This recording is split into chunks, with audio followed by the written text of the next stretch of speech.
who have the county's best interest at heart, but disagree in some key aspects in how we move forward. That's why we're here tonight again. With that said, I do want to recognize our debate partners, the Erie Reader and WQLN. In fact, the Erie Reader will be live streaming tonight's debate on Facebook on their page. So if you have a smartphone, please share it with your friends. Thank you again for joining, and I will turn it over to Ben Spagan and Pat Cuneo. Thank you. Ladies and gentlemen in the audience,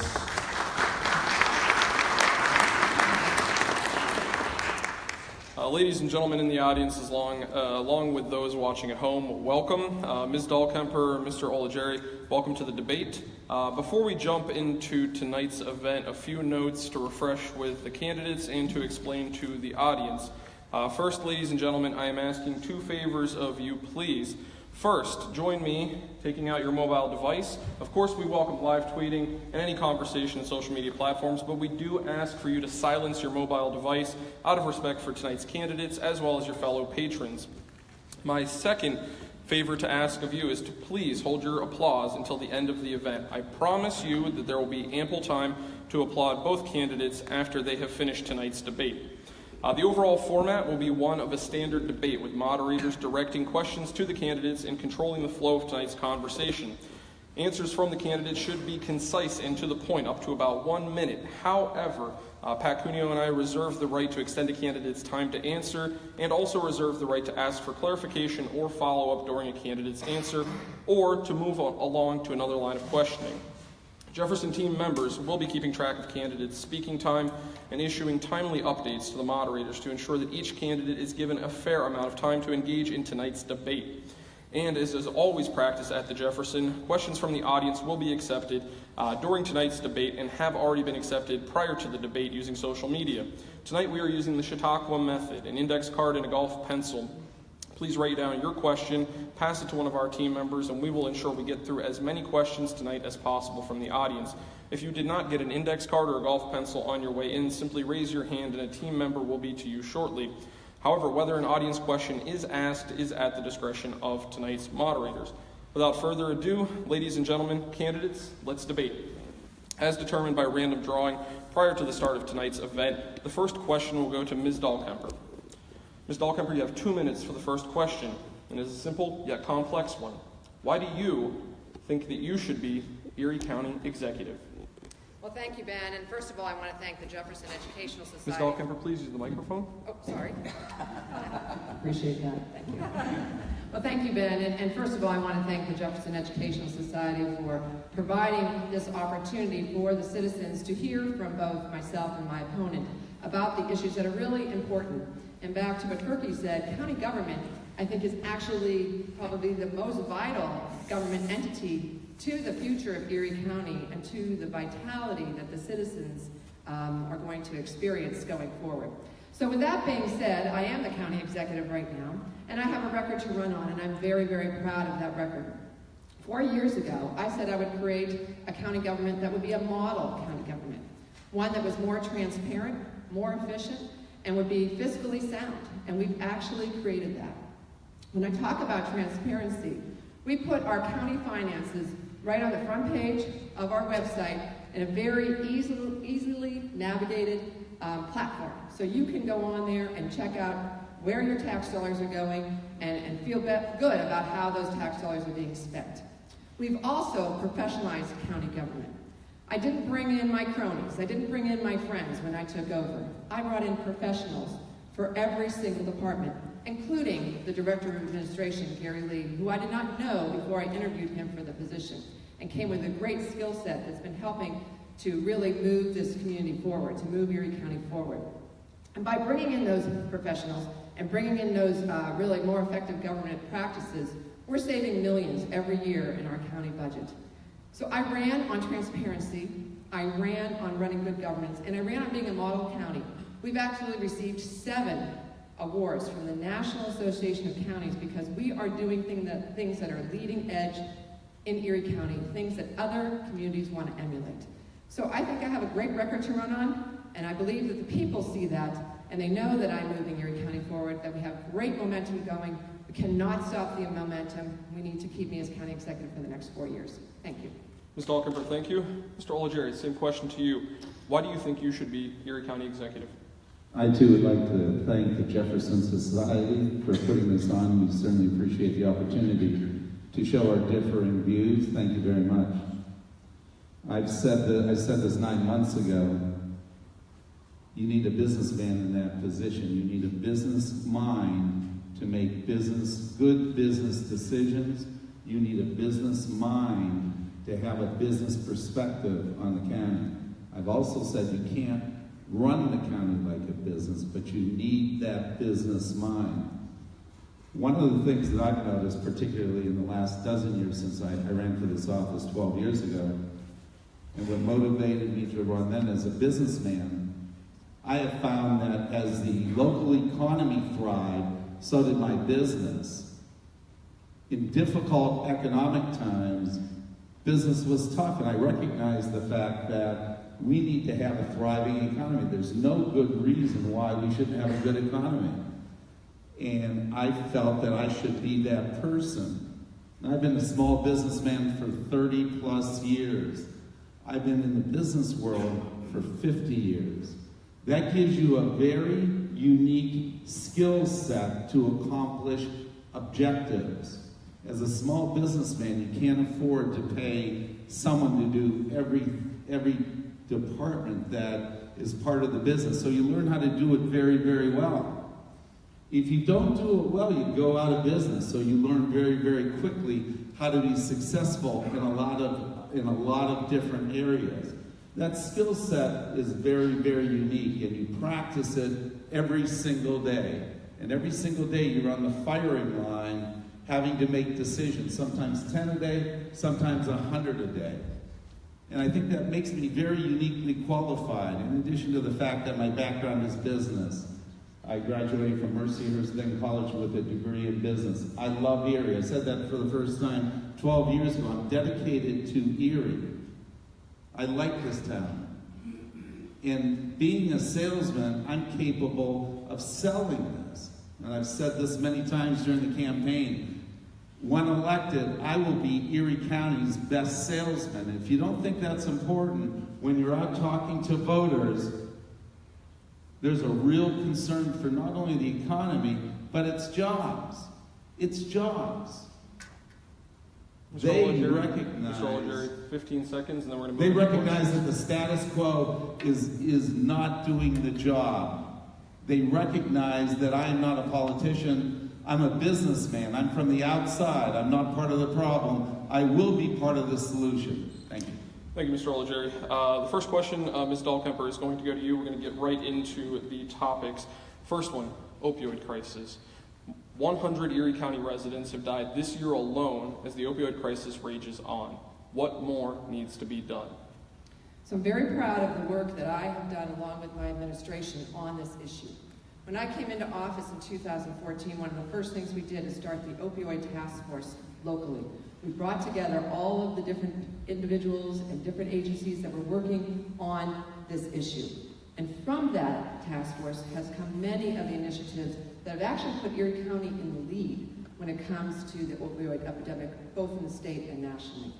We started getting into the hands of our first responders the drug that saves lives. And we have saved well over 100 lives just by using that.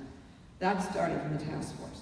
We have timer caps that we give out to anyone who wants them to put on those Schedule II drugs when you receive them. So you know if somebody has been inside your pill bottle before you are there to take the prescription that you were given. We also helped grieving parents and their families to put together a very great preventative thing called Hidden in Plain Sight. But I've also taken the lead nationally, and I'm on the national task force, the only person from Pennsylvania, dealing with this issue both on the city and the county level, because you see county government is the entity that really works on this issue and has the most skin in the game. And that's why last night I put forward in front of council, and I thank them for passing the resolution that's now going to allow us to enter a lawsuit to go after the drug companies who for years said these drugs were not addictive when they knew that they were, and they are the ones who are responsible for this epidemic that plagues Erie County and plagues our nation. Mr. Olajerry, same question to you. We've had 100 deaths this year from Erie County residents alone as the opioid crisis rages on. What more needs to be done? First of all, like anything in business, it's result-oriented and it's based on numbers and results. How well did I do? We're not doing well because the numbers are greater this year than they are last year. That means we're not doing a good job. Why aren't we doing a good job? We need to look at it. We need to evaluate it. How can we do this better? We need to examine the agencies that are monitoring this crisis. And we have to recognize, first of all, that there is a problem. We're not doing well because the number is greater than it was last year. And we have to search it out. We need help. We need help from the experts. We need help in law enforcement. We need to talk to as many of the people right here in the city. And I'll say this more than once tonight, we have smart people right here in the city. We don't have to pay for a study. In the county, I should say, we need to work on this and find out what has gone wrong in 2017. The fact that we've had more overdose this year is unacceptable. A follow-up, Mr. Olajerry, you say talk to police, that's one thing, but can you explore some more policy in terms of what your administration, if elected, would do to address the opioid crisis?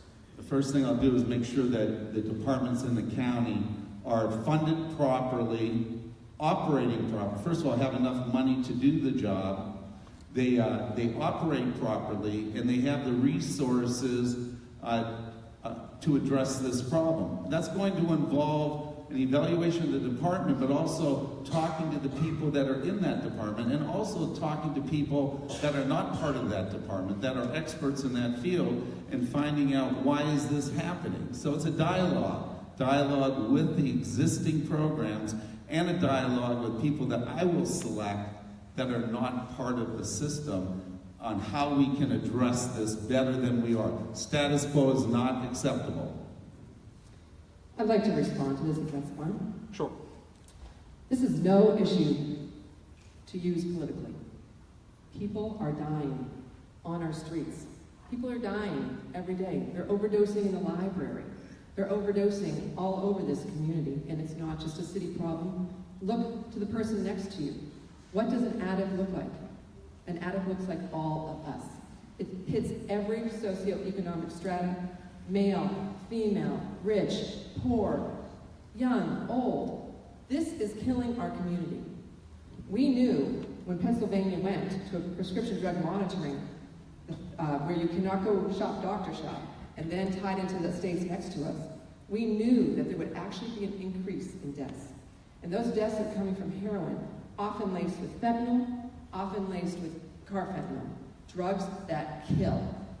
This is an issue that is very, very complex, that takes a combined effort of the county, of the state, of the federal government, of our law enforcement, working with our prevention and service treatment agencies, and also with all of the other people in this community. All of you. You need to get those drugs out of your cabinet if they are in there, and bring them to the boxes in the county. Let us dispose of them properly. So every one of us has something to do on this issue. My staff is doing a phenomenal job on this. And any insinuation that they are not, I find offensive, because we are on the front lines every day, dealing with this issue, dealing with the baby born addicted, dealing with the mother who dies leaving her young children there, dealing with many, many hundreds of inmates addicted in our prisons. We are dealing with this. I've taken the lead on this in this community. I'm the elected official who has taken the lead on this. And the other thing we need to do is break the stigma. Every single one of us needs to talk. We need to talk about the fact that we have family members who have had addiction issues.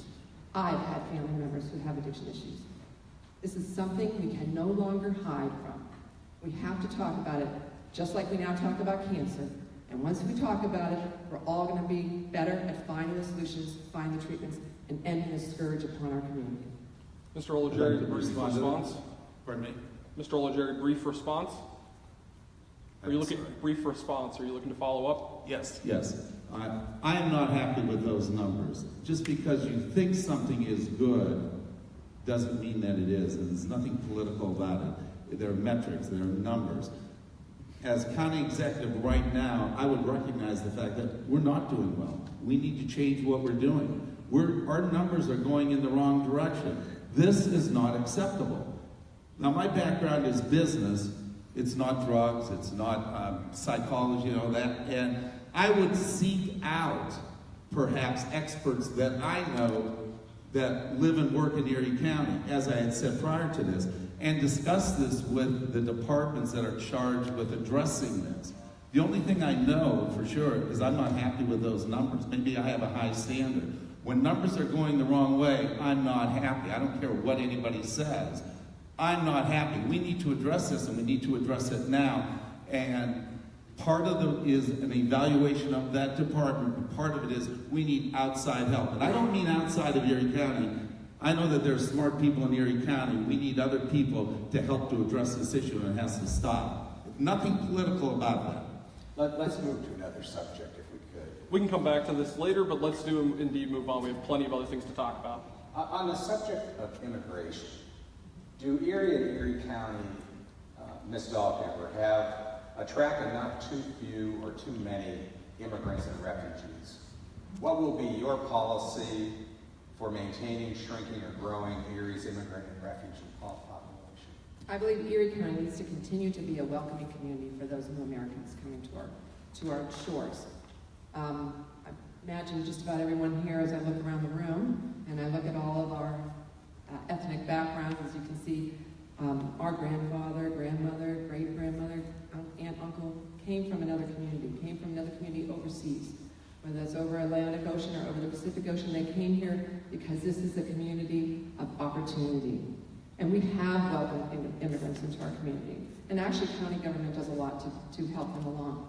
We have a clinic at the health department, which works with our immigrants as they come in the door. We want to make sure we're not spreading some communicable disease that they might have brought with them from wherever they came from, often a refugee camp. We also work with them in the library. We actually now have a section specifically for those who may have English language barriers. And so we're trying to work to serve our immigrant community in many, many ways. And so I'm proud of the work not only that the county has done, but really I think our entire community. These are our newest entrepreneurs. These are the people who are going to help our community continue to be the diverse, beautiful community that we all know it has been and will continue to be. And I just want to say one thing, and we'll probably talk about this more as the night goes on, but everybody's talking about the Amazon RFP, right? One of the criteria in the Amazon RFP is diversity. They want to see more diversity. Let's look around this room. Just take a look. Look behind you. Look beside you. Look around this room. How much diversity is in this room right now? We need more diversity in our community, and our immigrant communities coming in, our new Americans, will help us to achieve that. Thank you. Mr. Algeri, how many refugees and immigrants should we have? Too few, too many, just right? I think as many people that want to come to Erie, I'm okay with. My family all came over. They were immigrants. Our city basically was almost not founded, but we're made up of so many different from European countries. That's what built our city. That's what has made Erie what it is today. The fact that they're coming from another part of the world doesn't change anything. I would welcome them. In addition to the fact it does help our population situation, it's keeping us above 100,000, but that's what built our city. It's our heritage. I'm absolutely in favor of anybody that wants to come to our county. Absolutely, we should let them and help them, perhaps more so than our ancestors were helped. We should do more than what was done generations before. Absolutely in favor. On the topic of transportation, and Mr. Olajeri, we'll start with you for this question. I want to start with the airport. In a recent issue of the Erie Reader, political cartoonist B. Toy illustrated the Erie International Airport populated only by crickets. Is the airport dying? What can be done to improve it? Can you repeat the question? In a recent issue of the Erie Reader, political cartoonist B. Toy illustrated the Erie International Airport populated only by crickets. Is the airport dying? What can be done to improve it? You know, at the last forum we had on this, the topic was many forms of transportation, and the fact that the airport wasn't part of that upset me, because today I think that's a real problem. Simply put, our airport is not business friendly, and any part of Erie County that's not business friendly is a problem. It's not friendly to Erie Insurance, to LECOM, to Erie's Magnetics. It's not serving the businesses in this area. I am totally surprised that this hasn't been addressed 12 years ago. It's gotten worse. Some of the airlines have one flight a day. That's not enough. I would have thought that this would have been addressed when we lost corporate headquarters of Lords and Zerns and GE Transportation. So as county executive, what would you do to improve it? I would work in the airlines. I would at least try to bring us up to par with Elmira, which is a smaller community. I would talk to each and every airline. Once again, I said I'm a result-oriented person, and this would be a short-term goal, 12 months. We have to improve our air service, not only for our businesses that are located here. We also need to improve it for our population that uses it to travel. They don't necessarily have an office or a plant here, but they work out of Erie. I don't want to lose those people to Cleveland or to Buffalo or Pittsburgh. They need to perhaps get to San Francisco, to get to Atlanta, to get to Boston, and it shouldn't take 6 hours to do it. So the problem is twofold. It's not friendly to our businesses. Number two, it's not friendly to our travelers that choose to live here. And it's certainly not friendly to someone that we are trying to attract business. When we're into the business attraction mode, we need to show that we have a very, very business-friendly airport. It's not that way. Status quo is unacceptable. Ms. Dahlkemper, same question to you. Cartoon of an airport populated by crickets. Is it dying? What can be done to improve it? I don't believe our airport is dying, but I do believe that we need more flights, and we all need to be part, again, of the solution. We can't just depend on government always.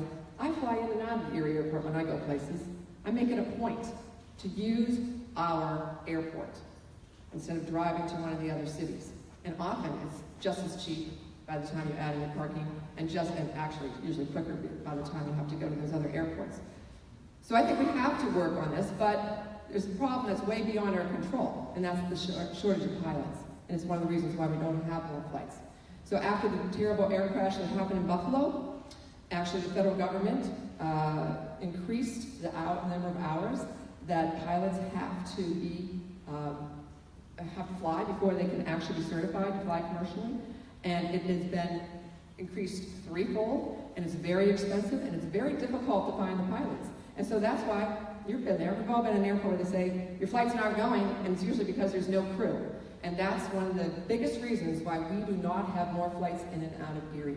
I've sat down with Chris Rogers, who unfortunately is no longer with us. I've sat down with Mr. Dowdy, who's currently the director of the airport, and had many discussions about this. How can we get more flights into Erie? He's working on it. The experts are working on it. I've worked on it. We need to continue to work on it. We have a great airport. We have an airport where the people are as friendly as any airport I've ever been in. And we have a runway that is services as well in our particularly difficult weather periods. And we have an airport that we should be proud of. Continuing with I'm sorry? I respond to that. Yes. Sometimes hard work isn't enough. I've said this before and I'll say it again. We need to be more result-oriented. You keep working on this. It doesn't matter whether you're working on it 2 months or 3 months. You have to make it happen. We have a goal. We need more flights. You can't just talk about it and say that I work hard. We need to make that happen. Failure is just not an option. That's what we're not doing, and this has been going on for 12 years, 14 years. It's not acceptable. I'd like to ask Mr. O'Leary, when you fly out of here, do you fly out of Erie? Pardon me? When you fly out of here, do you fly out of Erie? I try to fly out of Erie. I don't fly a lot, but I always try to keep my business here, and yes, I do. Sometimes when there's a huge difference, I can't, but I always try to fly out of Erie. Absolutely. Absolutely. Great. Glad to hear that. Thank Let's you. move on to another area of transportation. Just one brief follow-up on that. Are you doubting, Mr. Oligieri, the pilot reasoning here? Are you doubting that that's the legitimate reason training the pilots? I recognize that there are problems and there are issues. I recognize the fact that we need to work through it. I recognize we have one of the highest landing fees around. We need to address that. We can't just say, okay, we need to address it. We need to solve this problem. You can't not solve the problem. It's one of the things that is holding us back in the business world. Gotcha. Okay? Ms. Dahlkemper, on this same subject of transportation, what can you do to improve public transportation, particularly bus service in Erie's rural communities? Well, actually, I'm really proud of what we've already done. In fact, just last week, I rode the bus to Corey. Anybody here ridden the bus to Corey yet? It's 4 times a day. Corey is now getting transportation that is so necessary, and it goes through Waterford, and it goes through Union City, and it goes through Elgin. And when I got on that bus, you know who I found on there? People going to and from work. People going to and from the Mill Creek Mall. People who don't have good, reliable transportation themselves.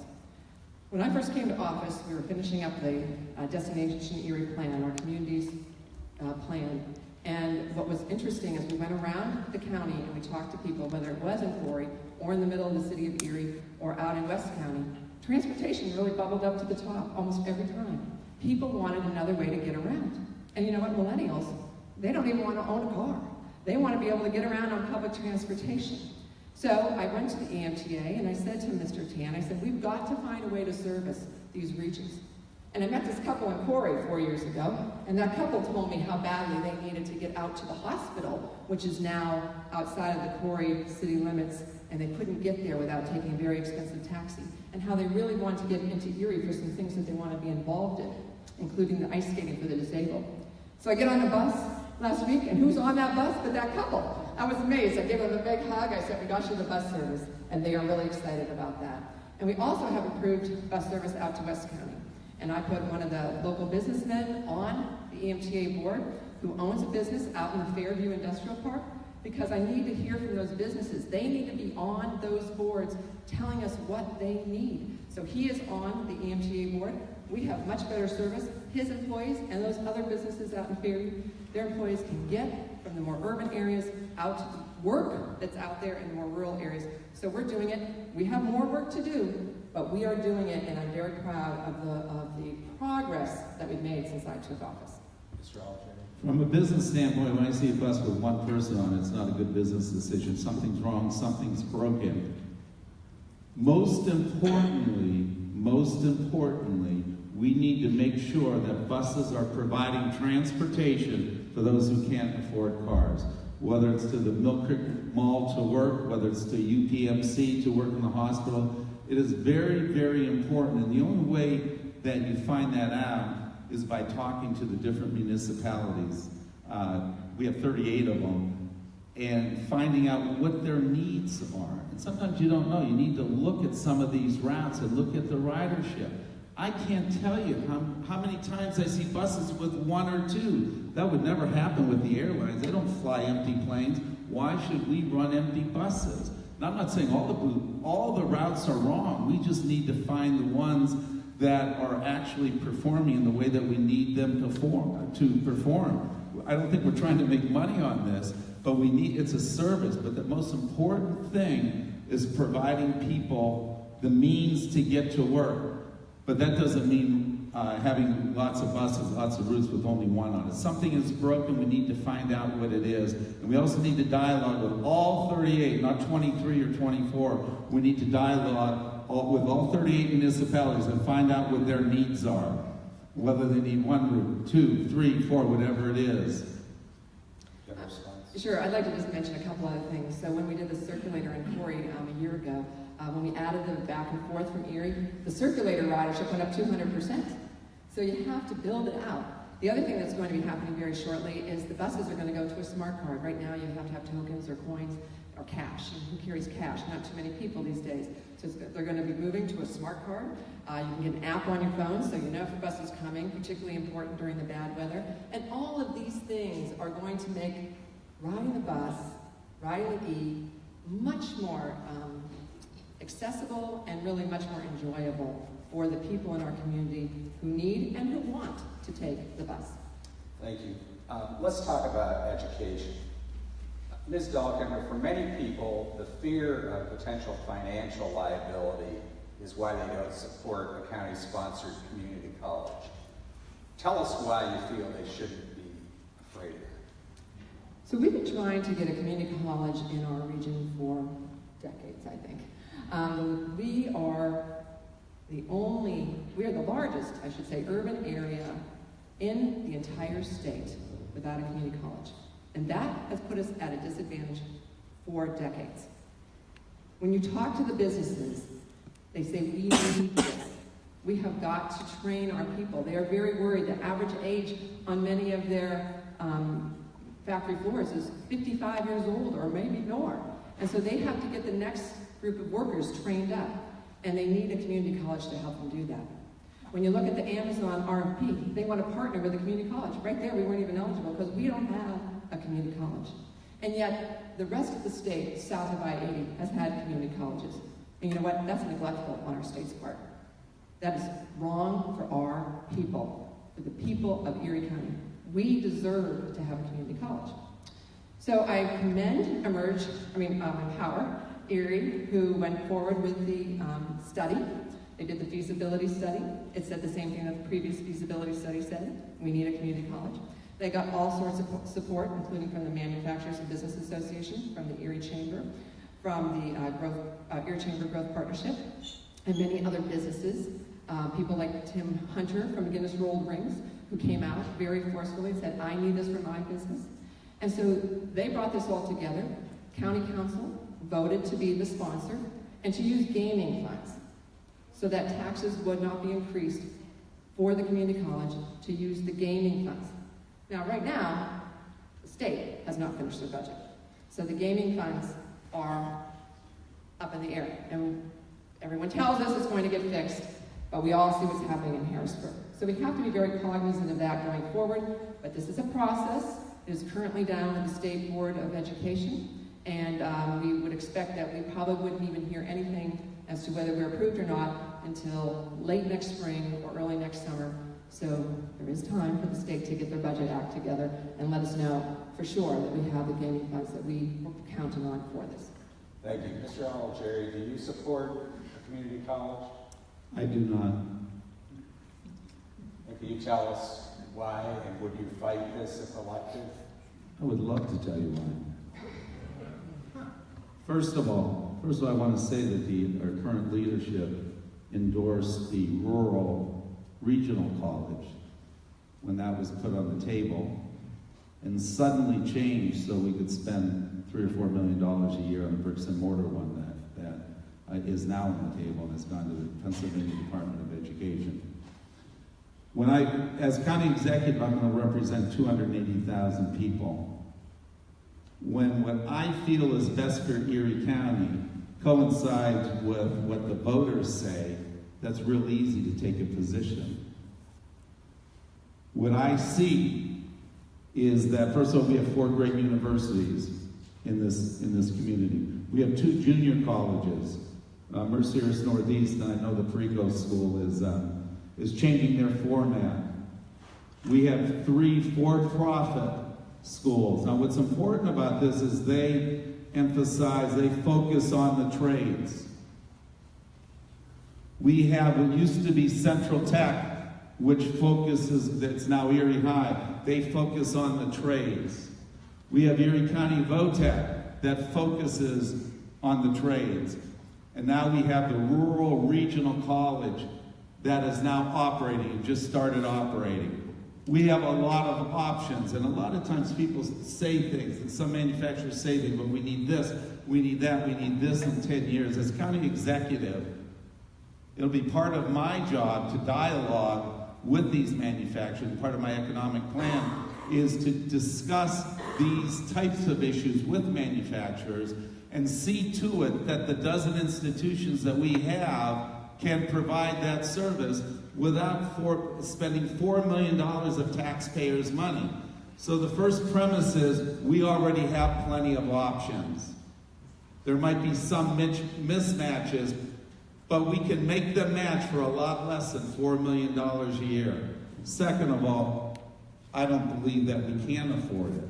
Sometimes the budget's a moving target, and the current administration has made some mistakes on estimates of what something costs, such as the pay raise, which is something that I hear from the voters all the time. Initially, it was supposed to be $500,000. Could we stick right Sure, at this? sure. My point is the estimate may not be credible. I'm really worried about that because if it's wrong, like some other things are going to be wrong, the taxpayer is going to have to take the burden of that. So I am not convinced that we can afford it, and that's very, very important because I want to hold the line on taxes. Taxes have gone up the last 2 years. It's not going to happen again. So that can be a changing event for the tax situation. Your response? First of all, I asked for no tax increase, so there's no tax increase coming this year. But, Mr. Oligieri, Yes, have you read the feasibility study?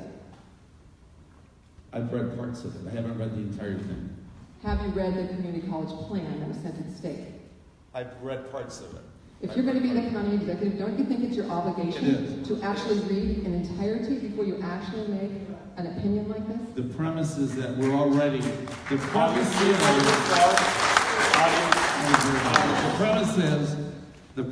is that we are already offering those programs. Why would we go out and spend $4 million more on something that we don't need? This is one of the things that the voters... Please hold your applause. This is one of the things that the voters are concerned about. Unnecessary spending. Unnecessary spending. If this was unnecessary, then why wasn't this done a decade ago, or 2 decades ago, or 3 decades ago? Why would all of the business owners come forward from the Manufacturers and Business Association in the chamber? There's probably just about every business. You may even be part of one of those organizations. Those two have endorsed this. This has been endorsed because this has been shown not only through this feasibility study, which you haven't fully read, but in the feasibility studies that were done by the Grossman administration and that were done prior to that. So I think what you should do is go back and at least read that before you make these broad statements. Regarding the rural regional college, I still endorse it. I endorsed it then and I still endorse it. But what we know is it's not scalable. It's not scalable for a county of almost 280,000 people. This first semester, they have three students from Erie County. Our need is huge. There is a gap in skills that we have a long way to go. In less than 10 years, 65% of the people in Erie County are going to need to have some kind of certificate, some sort of degree. We have 33% of the people in Erie County who are currently in that category. So we need both the community college and the rural regional, which actually, they even state, we are not a community college. We also need these other entities that Mr. Oligieri has mentioned. We need all of that and more in order for Erie County to be a competitive place for the businesses of today and the businesses of the future. Mr. Oligieri, 30 seconds on this. We're going to wrap this up and move on to another educational point.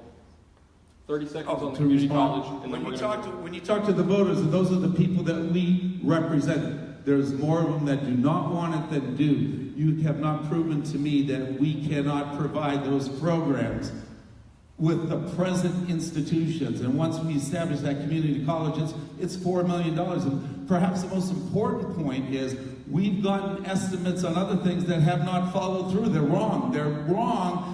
And we can't afford to make another mistake. We can't afford to lose $4 million because it's a taxpayer's money. So it's a twofold problem. I'm not willing to risk taxpayers' money. All right, Mr. Oligieri, the next question is going to go to you first. With a little bit of context, here at the Jefferson, we operate a civic leadership academy. It's filled with young people from the ages of 25 to 45 who visit the county to learn the form and function of its government, get to know its 38 municipalities, and really see areas that maybe they're not exposed to on a regular basis. We asked those participants this year for some questions to get a pulse on what young people are concerned about in Erie County. One of those things was education in a different sense. And so what do you see is the county's role in assisting the current crisis in our public school system?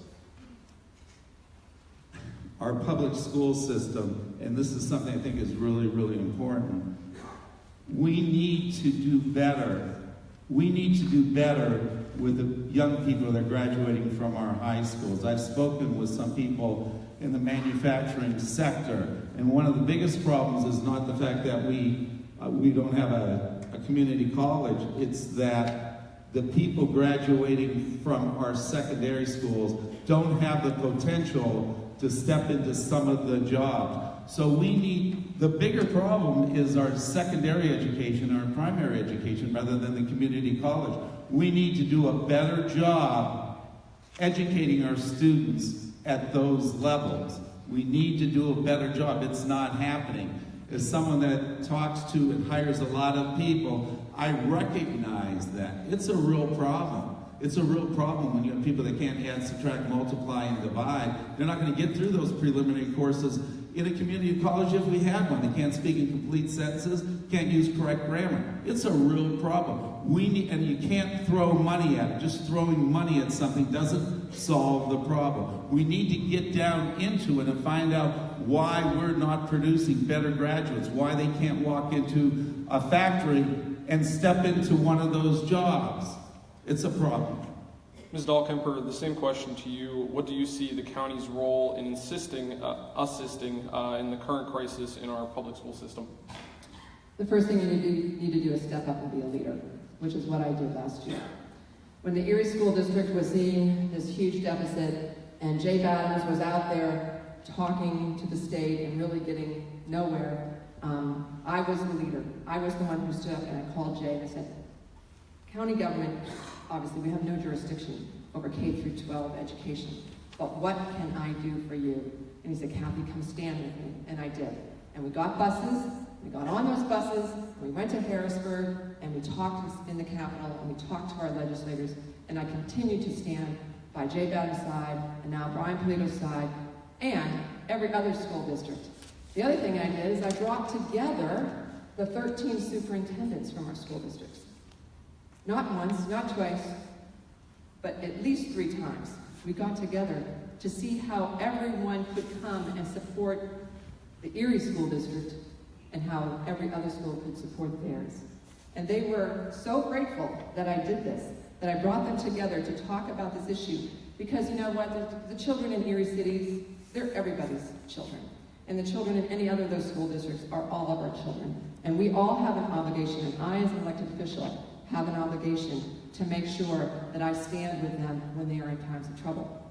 But on the county side, one thing we have done, and I'm very proud of, we started the Summer Jobs Program. We're giving young people, not only from the city of Erie, but actually throughout the county, we're giving them a chance to go out in the summertime, to get a job experience. These are 16, 17, 18-year-olds, to learn soft skills, to learn how to show up, to learn how to shake hands, how to write a resume, how to speak to an adult, and then they go there and they have a mentor. And these kids are amazing. And when they come out of that, they say to me, wow, I learned so many things. I learned I have to show up. Well, that's the first thing as a business owner my husband and I want from any of our new employees. First thing we need them to do is we need them to show up. But they also learned that they can do anything they put their mind to. And so it's a great program. It assists the schools because we're helping these children to get self-esteem, to get some direction career-wise, and to hopefully go on to a successful life. Let's move on to another topic. Can I respond to that, please? 30 seconds. Mrs. Dahlkemper, how many 18 to 20-year-olds have you interviewed for a job? Is that less than 100 or more? Less than 100 or more. How many have I interviewed? Yeah, how many have you personally? In my lifetime? In your lifetime. Oh, I'm sure it's more than that. Okay. Have you found a deficiency in skills, soft skills education? Some yes and some no. Depends. You know, my husband and I have a business that's 63 years old. When I was with the business, we improved our business. The business doubled while I was there. We brought in some good employees. We brought in some employees who didn't quite work out, and because they didn't show up to work. That's mostly the thing that we have a problem with, is they don't show up to work. So we want to teach them those skills. We can teach them how to do the work that our business does, but getting them there and getting them, you know, in the door every day is sometimes the challenge. And that's one of the things we need to work on. How can we as county government assist the school districts? We found a way to do that, and we're going to continue to do that. Candidates, we're moving on to a new topic. We're going to talk about economy. Ms. Dahlkemper, I'd like to direct this to you first. This as well is also a question from our Civic Leadership Academy.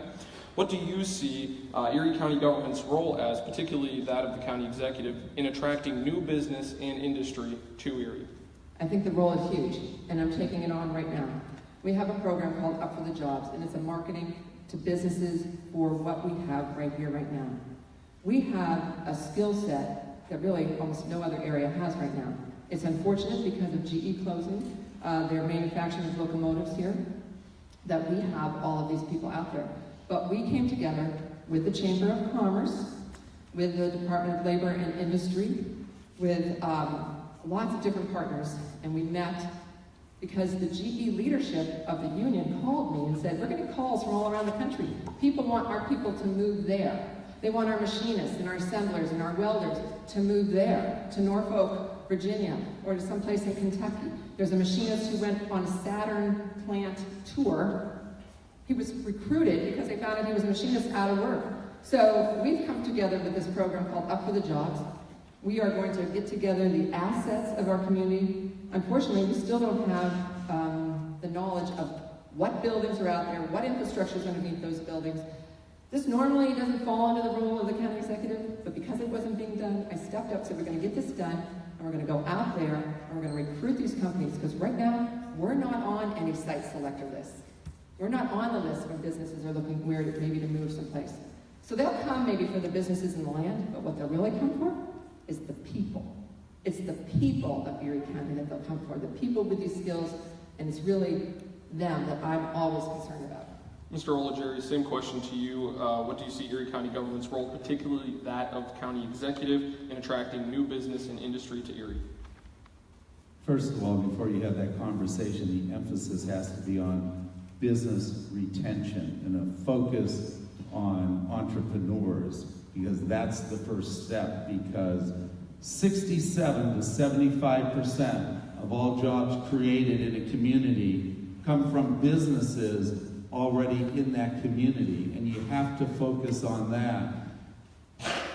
When you take 20 companies and you help them create 5 jobs, that's 100 jobs. That's a lot easier than attracting one company with 100 jobs. So you have to realize that that effort supersedes the business attraction. All are important, but you have to realize the emphasis first is on business retention, and second, focusing on entrepreneurs and startups. And then it's business attraction. You can't just sit there and speak of business attraction aside from those other 2 areas. Mr. Olajerry, just to follow up to that, if elected, could you give us a specific example of how your policy would encourage entrepreneurship through county government? Well, first of all, you have to recognize that that is important, and we have the 4 universities now collaborating with the Beehive concept, which is great. As a county executive, you're not the sole economic driver. You need to be part of the process, recognizing that this is something very, very good. You have to make sure that there are not obstacles for these young entrepreneurs and these startups. You have to make sure that we can meet their financial requirements. We have to be able to meet their human resource requirements. We need to be able to meet the infrastructure requirements. And if there are obstacles, it's up to the county to remove them, not set them up. We have to recognize that obstacles are already in place for existing companies, and we have to address this and make sure that there are no obstacles for these startups. Just as a follow-up to that, what are those obstacles? Tell us what they are. Bureaucracy. I'm sorry? Bureaucracy, permits. It's happening. I see examples, that are happening right now, that things aren't getting done timely because of obstacles that government, not always just county government, but state government. When you're speaking with these entrepreneurs or with existing businesses and they tell you we're having a hard time with, say, permits or with something the state has put up, it's our job to address it, whatever it may be. It would be great if there were no obstacles, but there are. They're created by government. We're not as business friendly as we should. Pennsylvania's not as business friendly as we should. We have to seek out those obstacles and resolve them. Do you agree that there are obstacles? There are obstacles, but I'm really glad that Mr. Olajeri agrees with me about entrepreneurship, because that's actually been one of the keys to what I've been doing for the last 4 years. But first of all, let me tell you about my 50 and 50, the businesses that I'm visiting every week this year. And as I go to those businesses, when they find one of those obstacles, I, as the county executive, do jump in. I make the phone call. I either refer them to one of our economic development entities, maybe if it's the financing that they need, or most recently, there was a big problem with some permitting. And I was on the phone almost daily with both the representative from the business and with the entities that were, in my opinion, slowing this up, and we got it done for them. So county government doesn't really have the bureaucracy that slows down business. That's not part of what we do in county government, but certainly the county executive have taken a key role in that. Now, I invite all of you to come out on the 28th to the Blasco Library, because we are opening up the Blasco Idea Lab, which is going to be a seed idea lab, a maker space for the person who has the idea for the next widget, for the person who wants to start their own business. And they don't know where to go. But the library has always been about ideas, and it's always been about resources. And libraries do need to evolve. So when this was brought to me by Mary Rennie, the former director of the Blasco Library, I jumped on and I said, Mary, this is excellent. This is what we should be doing in county government. So we are creating what will be phenomenal, one of the first in the state, a maker space within our library. Because you know what? Libraries are the great equalizers. Everybody feels comfortable going into a library. But 1 out of 2 people who walk into the SBDC walk out and never come back. We want to change that statistic. Get them into the library first, give them the tools they need, send them off to the SBDC when they're ready, then they'll be successful in creating that business that we know creates almost all net new jobs, young and new businesses. Can I respond to that? Up for the jobs is like locking the barn door after the horse has been stolen. These programs should have been started years ago, sometimes decades ago. Addressing the problems with GE should have been done 10 years ago. It should have been done when Lords and Zerns moved their operations out of Erie, their corporate headquarters out of Erie. That's when these programs should have been started. And you don't do these programs just in an election year. You do it every day of the week. You do it every day of the week.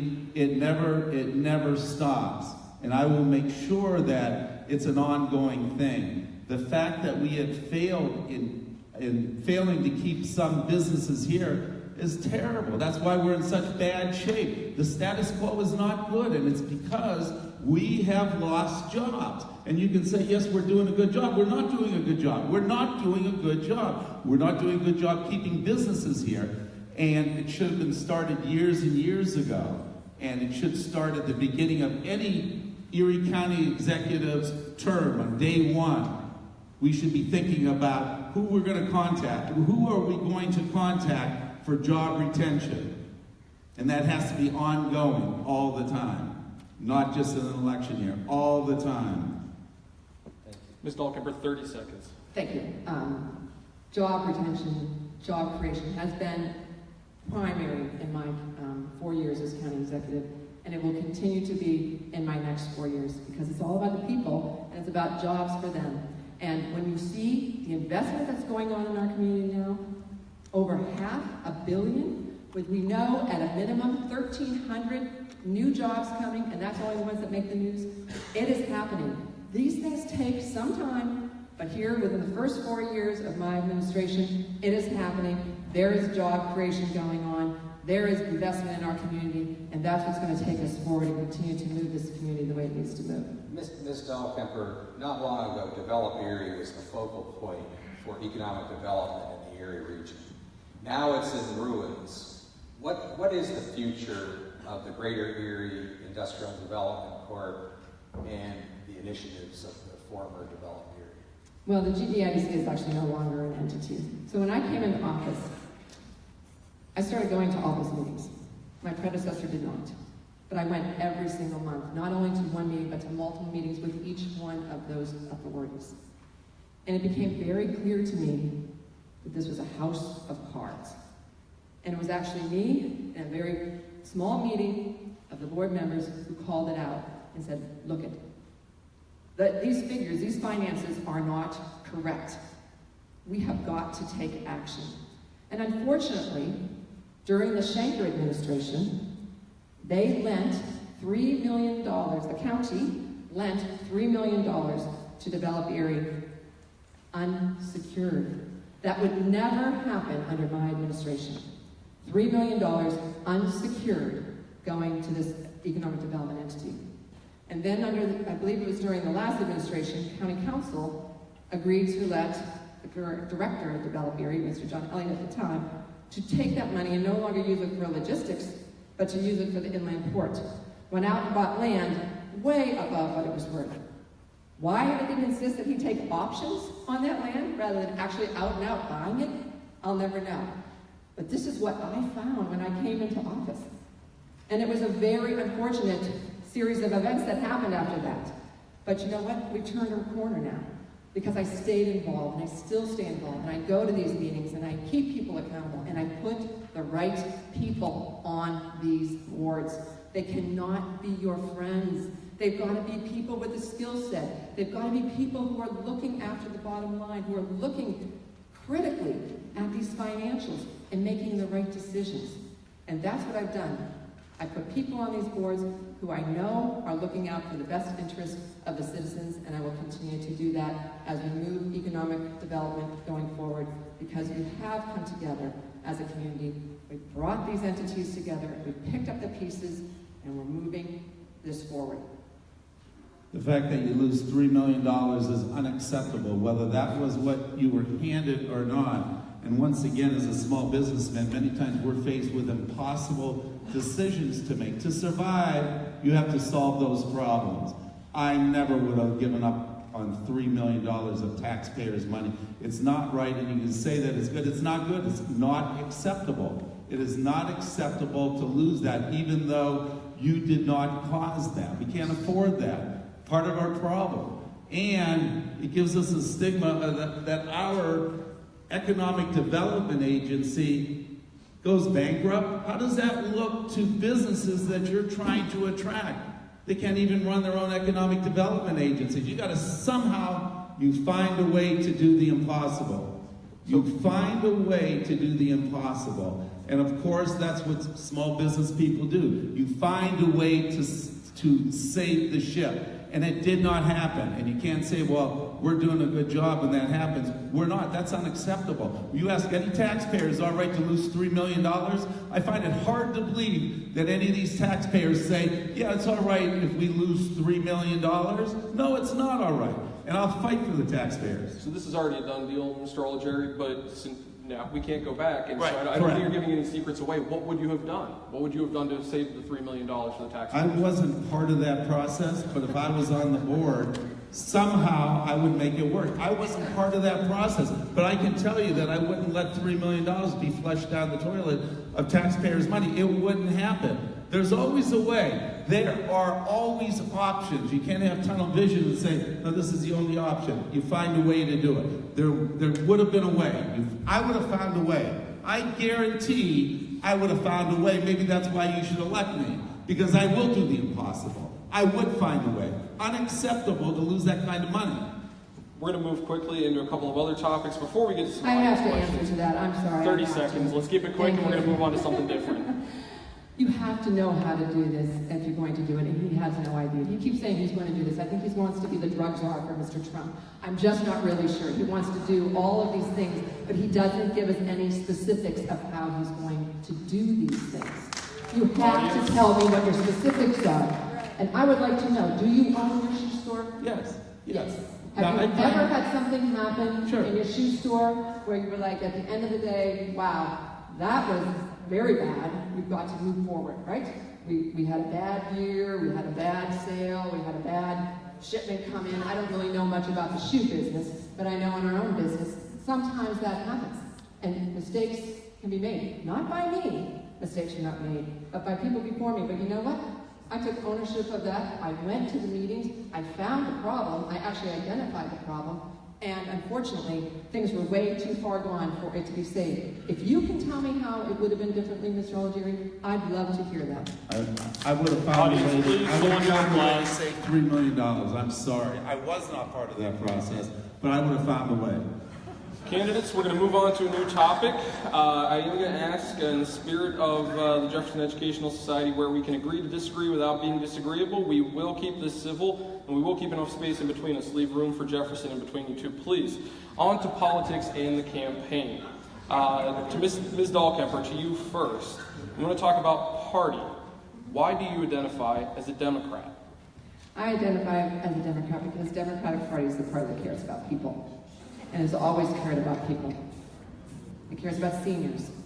It cares about them having the safety and security in their old age, whether it be with their medical problems or whether it be Social Security.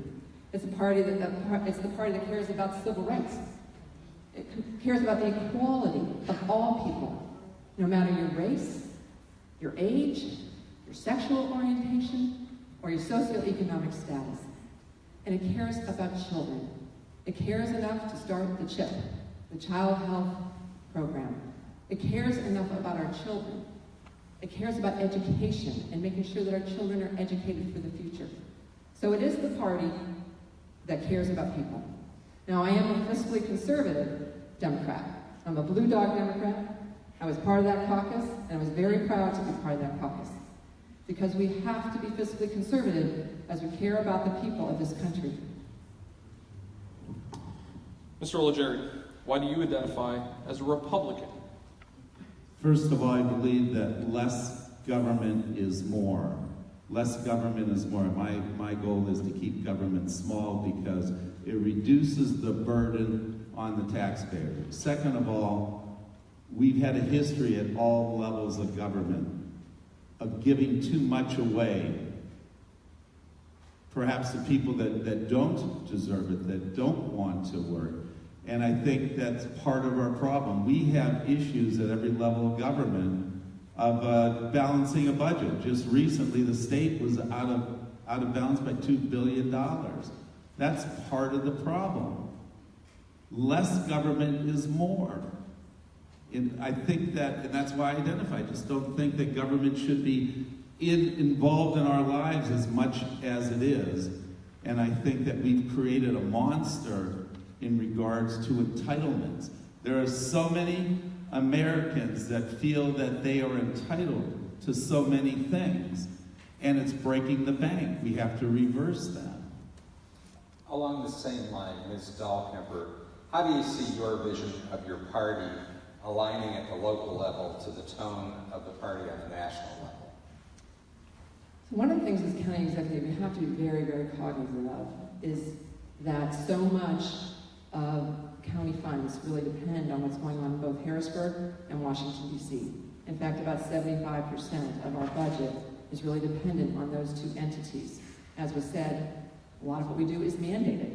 The funds come in from mandated programs, and the county is mandated to actually perform those.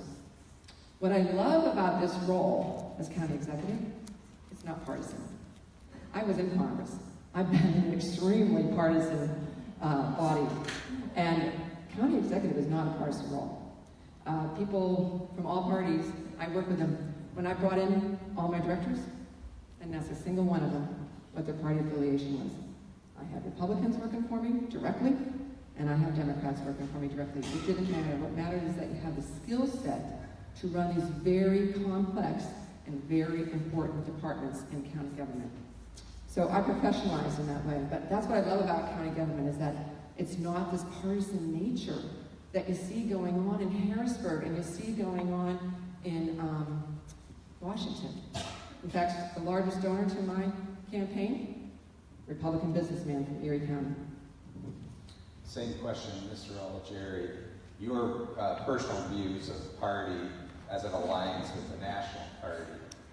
I like what's happening on the national level because our president is trying to bring jobs, get Americans back working. We've had 3 decades of jobs leaving our shores, and he, being a businessman, is trying to bring these jobs back to get more Americans working. The whole idea is to create jobs in the private sector, not create jobs in the public sector. And that's just what he's doing, and that's what I would do. And that is my goal is very consistent with his. Jobs solve a lot of problems. You get more people working in America, America will be better. If you get more people working in Erie County will be better. Those jobs solve a lot of problems.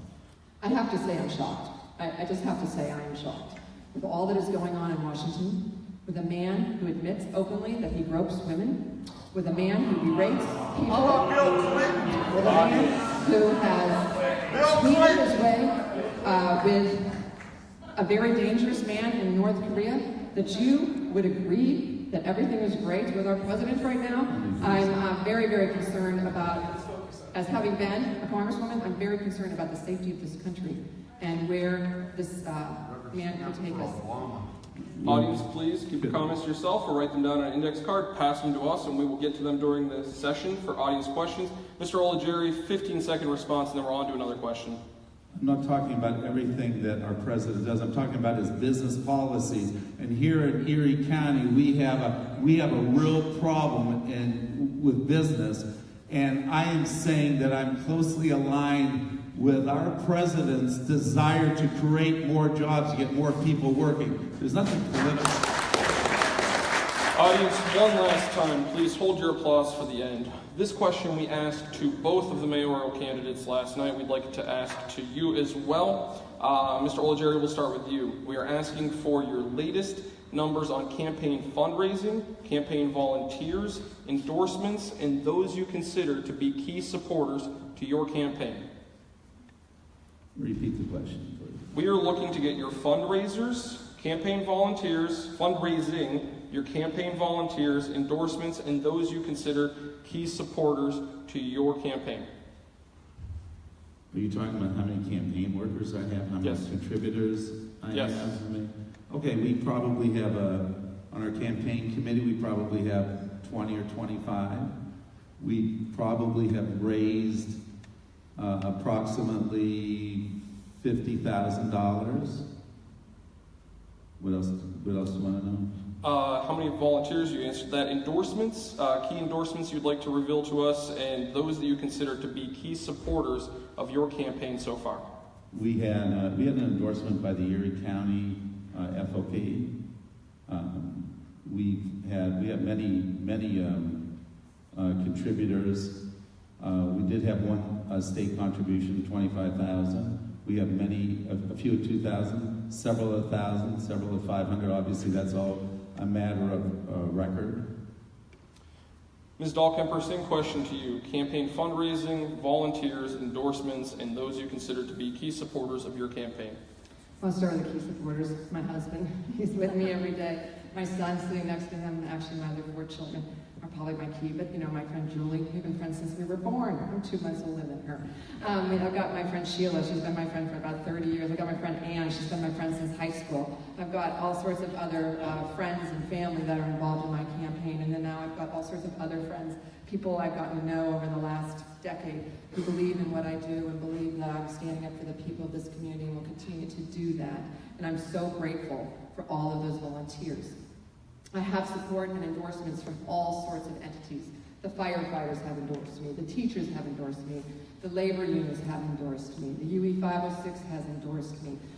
Just on Friday, we're going to have a huge endorsement announcement with all sorts of individuals who will be there. And so you'll be able to hear more about those endorsements because it would take me too long to list them all here.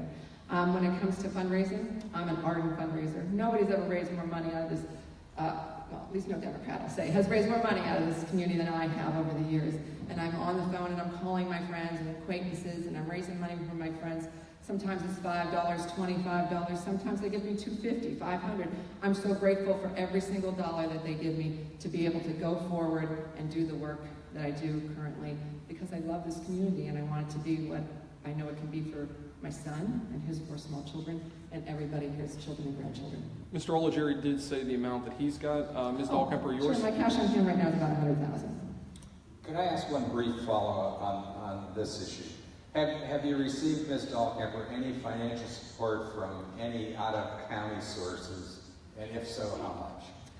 I don't know how much it is, but it's not a huge percentage of my total, but I have. Because, I was in Congress, I have colleagues and friends that I served with who contributed to me. I have actually a pretty big following in the Pittsburgh area of people that have known me since I was in Congress and have helped me. I've had some contributions from my family members who don't live in Erie. So I have had contributions from people outside Erie County, but the vast majority of my contributions have come from people that live right here in Erie County. Ballpark total? I'm looking at my finance guy, my son. I haven't actually looked at that. I really wish I could answer that, but I really don't know. Mr. But I can tell you that the amounts don't exceed, besides maybe a union PAC, the amounts don't exceed anywhere past $2,500. I can tell you that. That's the highest that they get from out of the county. Thanks. Mr. Algieri, have you received any financial support from any out-of-county sources, and if so, how much? Yes, I did one for $25,000. So, $25,000. Yes. Thank you. To move things along, before we get to the audience round, we are going into a lightning round.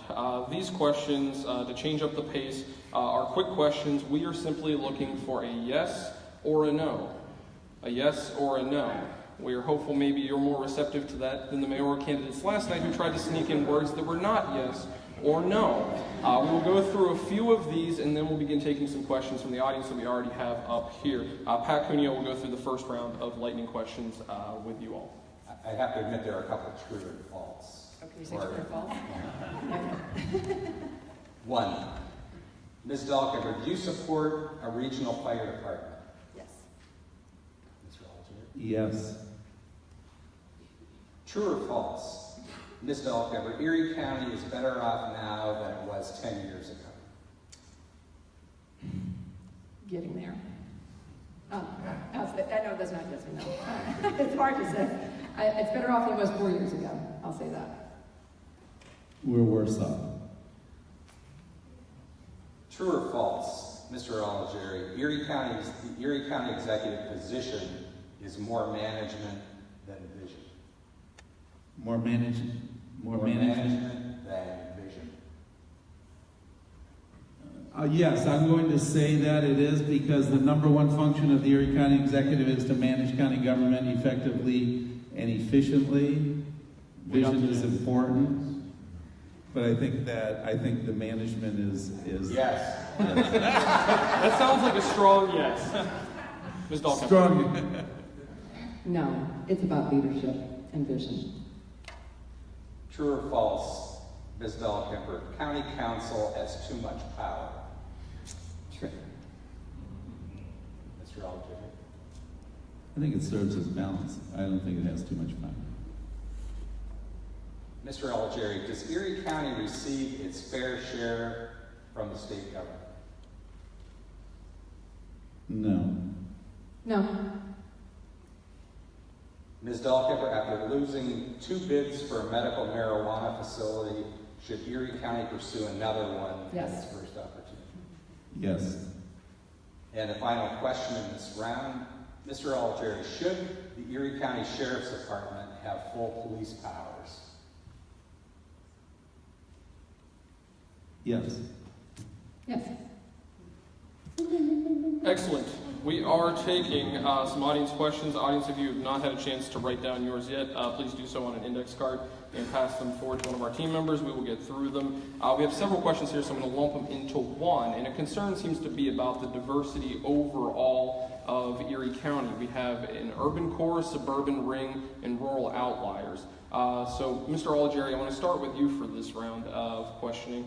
What will you do to manage that in terms of county executive? Working with an urban core to revitalize these centers, to serve an agricultural, forest-based rural region, but then also make sure that the suburbs aren't pinched in between.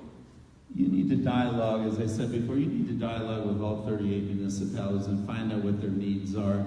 It's good that we're very, very diverse, and you need to identify those needs and make them happen. You have to address those needs, whatever they may be. And the needs, and I've said this many times, the needs in perhaps Corey are different than what the needs are in Northeast, and you have to recognize that. And it's a challenge being Erie County executive to address those needs, to solve their problems, and I will. Ms. Dahlkemper, same question to you. The balancing of urban core needs to farmland, agricultural regions out in the rural outliers, but not pinching the suburbs as well. Actually, this is one of the most proud things that I've done as county executive. I changed how county planning runs. I brought in a new director who really has the vision and has the skill set to make county planning what it needs to be. We are the only actual planning entity in any municipal government in Erie County. None of the 38 municipalities have a planning department or a planner on staff. So what we've done is we've gone out there and offered our expertise. Now everybody pretty much knows about Erie Refocused. Erie County Planning basically paid for that study and helped really move forward the whole implementation piece of that. Now we're currently working with the suburbs. We're working with Mill Creek as they do their Envision Mill Creek study, and we're working with Summit as they're doing their comprehensive plan. But we've gone way beyond that. We went out to Venango and we helped them to create a model zoning ordinance. They were thrilled with the result. And now we have that model zoning ordinance that other communities, other townships, other boroughs, or more rural areas are actually using so that they can decide how they want development to happen in their communities. We're reaching out to Edinburgh and to Albion, and they're maybe interested in working with us on some of their plans.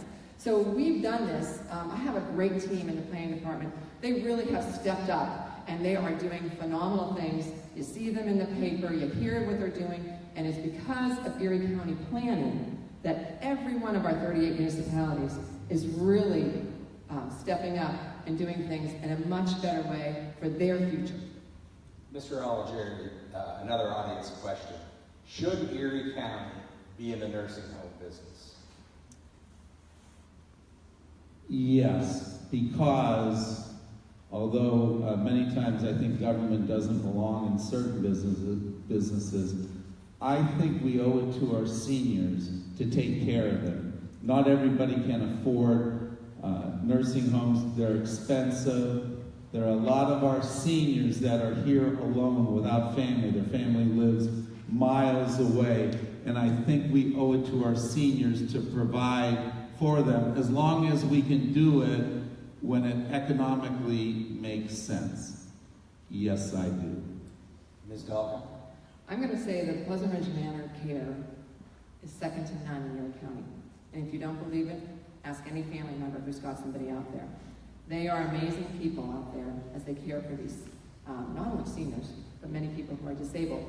So I recently had a good friend whose mother was in another location. She ran out of money. These other nursing homes make you leave. They make you take your loved one somewhere else. So she said, we're going to have to go to Pleasant Ridge Manor. And she kind of said it in a down way. And I said, the facility is not new, but I'm telling you, you will love the care out there. And every time I talk to her, she is amazed by the care her mother is getting. That's what Pleasant Ridge Manor does. We take the toughest people. We take the people on ventilators, people on feeding tubes, the people that no one else wants to take in because it's going to cost them money. Now, fiscally, there's some issues with Pleasant Ridge Manor, and so what I have done is I meet every month with the director and his finance person, and we're working to help them implement some of the things we've already implemented in county government, because it's a little bit of an odd entity. It's a little quasi arm of the government, of county government. I'm the president, and I don't have a vote. That was interesting when I came on board. But anyway, Pleasant Ridge Manor does a great job. We have to do better and help them become more fiscally sound.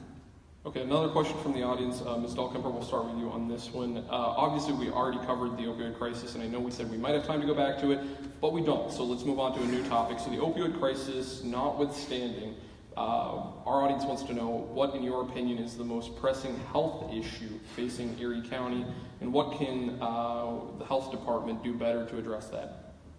Who's first? To you first, Ms. Dahlkemper. I think actually probably the most pressing issue that all of us should be concerned about right now is the cut potentially to 16,000 residents in our community, the working poor, who may see their health care cut. And then that is going to put a huge burden on our community. 16,000 of our residents who depend on that, and with the president talking about cutting their benefits, that is going to be probably our biggest health issue that we're going to have to deal with.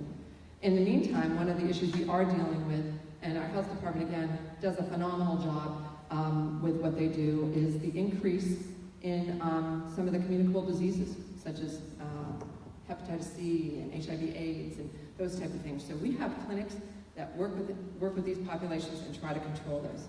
Mr. Olajerry, same question to you. I think there's a problem in the schools about some people not getting the necessary shots of vaccinations. After the opioid crisis, I think these other ones are minor, but I think it's an issue because that can develop into a very, very serious problem. And certainly sexually transmitted diseases are a concern, not to the magnitude of the opioid crisis, and certainly are, and we did discuss that. That should be the focus of most of our energies. Ms. Dahlkemper, how serious is the algae bloom threat to Lake Erie, and what can the county do to improve Lake Erie's water quality? I think the harmful algal blooms are probably one of the biggest threats that we should be concerned about when it comes to our environment, because without Lake Erie, Presque Bay, and people being able to get into those bodies of water safely, we would lose a huge part of our economy in tourism, and certainly reduce the ability for all of us to recreate and enjoy this beautiful resource that we live upon. So what we're doing already at the health department is we're working, first of all, if you don't know that, the health department actually tests every sewage system in the entire county. Whether you have just your own septic system, or whether we're talking about the huge, big Erie Cities system, every system gets tested and monitored by Erie County. And so we are making sure that those, particularly along the lake bed, are running well and sufficiently so that effluent does not get into the water. We also are working with our farmers because we know that when they overuse chemicals, then that goes into the drain or to the water runoff and gets into our lake and into our bay, and that's actually one of the things that causes the algal bloom to come up. So we're working and are having very good success working with our farmers, particularly within the Lake Erie watershed and really within the French Creek watershed and every other watershed, to make sure that they are using the best practices when it comes to putting chemicals, whether it's fertilizer or something else, on their crops. Mr. Olajerry. We have to take all steps necessary. That's catastrophic if we can't fix that problem and fix it now. We have 4 million people that come to our peninsula every year, and we have to do whatever is necessary to fix that problem, and we need to do it now. That's a short-term problem that needs to be addressed and solved. I'll take one final audience question, then we're going to move into the second lightning round, and then the last question by Mr. Cuneo here. So one of the things we hear often with the city is technology and internet, especially with Velocity Network deciding to move its headquarters from Mill Creek to downtown. But what, as county executive, are you doing, will you do, in terms of creating more access to high-speed internet in rural parts of our county? Mr. Olajerry, you first, please.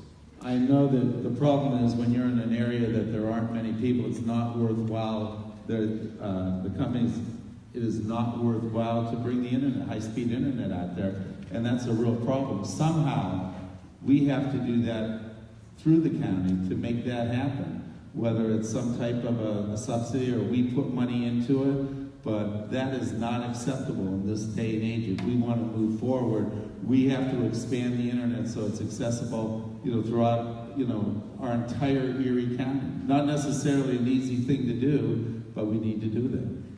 Ms. Dahlkemper, same question to you in terms of expanding access to high-speed internet or broadband internet in rural parts of the county. This is absolutely essential. It's essential to our students as they're trying to study and learn.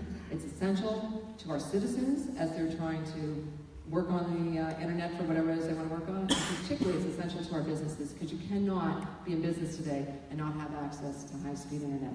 So what I have done is I put this in charge of my director of IT. We have gathered a team together. We had Verizon there, Sprint there, Spectrum there, Rural Electric, all of the players in this realm, VelocityNet. Everybody's been coming together. We have this task force, and we're working on this. It is probably going to be a multi-pronged approach to how you do this, because we actually have problems even in the city where you have access, but you can't get it because you can't afford it. So there are access issues that are different in the urban areas versus the rural, but we are working on that currently, right now.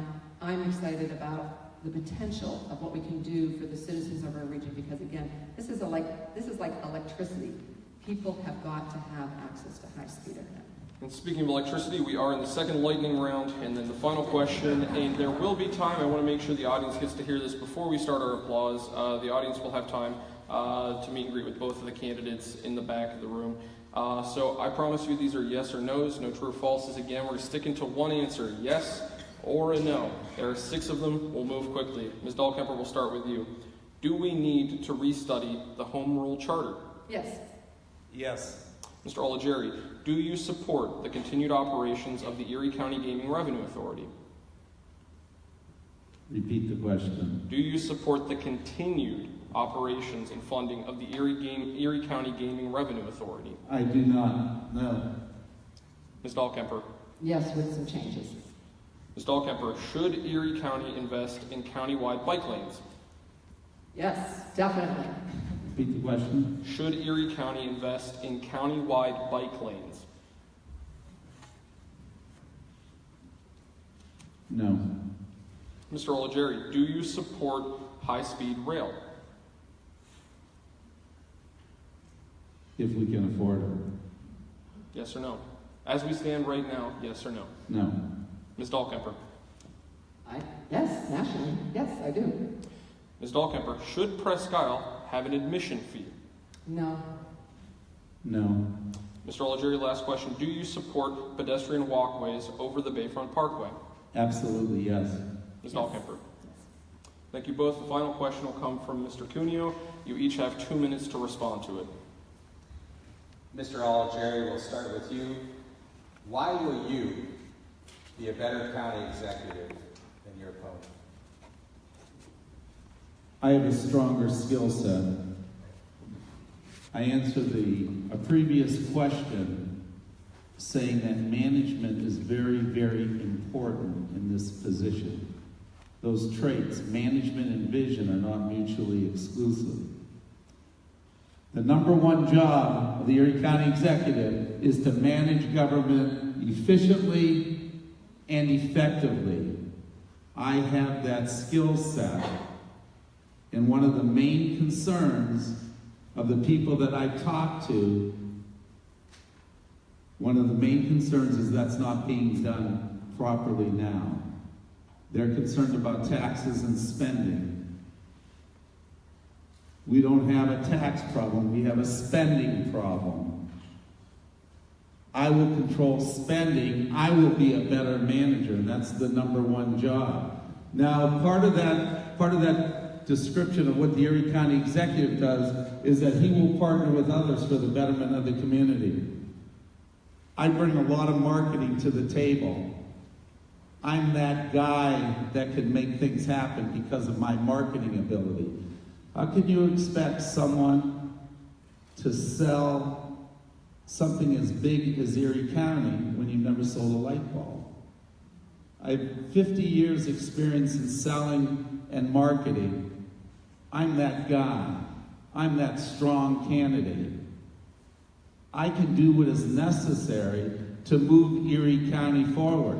And there's not a rule book for everything that happens in business, and there's not a rule book for everything that happens in the county. But as a small businessman, you learn to address a whole multitude of things that come up on your screen. And you got to have the skill set to be good, as I said earlier, at a lot of different things. And Erie County Executive is one of those diverse jobs that you need to be skilled in a lot of areas. I am. 3 decades as a small businessman and 50 years in the business world with a lot of management and marketing. And if I were going to focus on 2 things that are most important in that position, it's management and marketing. When you don't have the management, you can bankrupt the whole municipality, the whole city, the whole county. It is paramount that you have good management skills. And to grow, you need marketing skills. Those are my 2 strongest suits, management and marketing. You can't do without either, yet you can say one is more important than the other. Everybody talks about vision, but that doesn't solve the problems that the Erie County Executive will face on a daily basis. Thank you. Ms. Dahlkemper, why are you a better county executive than your opponent would be? My biggest strength is the richness of my life experiences that I bring to this office. So at 21, I found myself a single mom.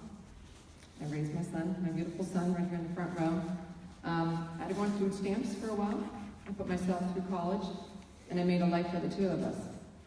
I went on to become a dietitian, so I've got a lot of healthcare experience as a chief clinical dietitian at a hospital, managing lots of people there. I went on to have my own private practice. And then in 1997, I joined my husband in our business. In the 10 years that I worked side by side with him running that business, our business doubled. So I have all sorts of business experience with that. We have about 40 employees, and we have a great business. And then I started a nonprofit. Along with my husband, we started the Lake Erie Arboretum Frontier. So I have all sorts of I have all sorts of experience on the nonprofit side. Met many wonderful people during that time. Then at 50 years old, I decided I was going to take a different route, and I ran for Congress, much to the surprise of many people.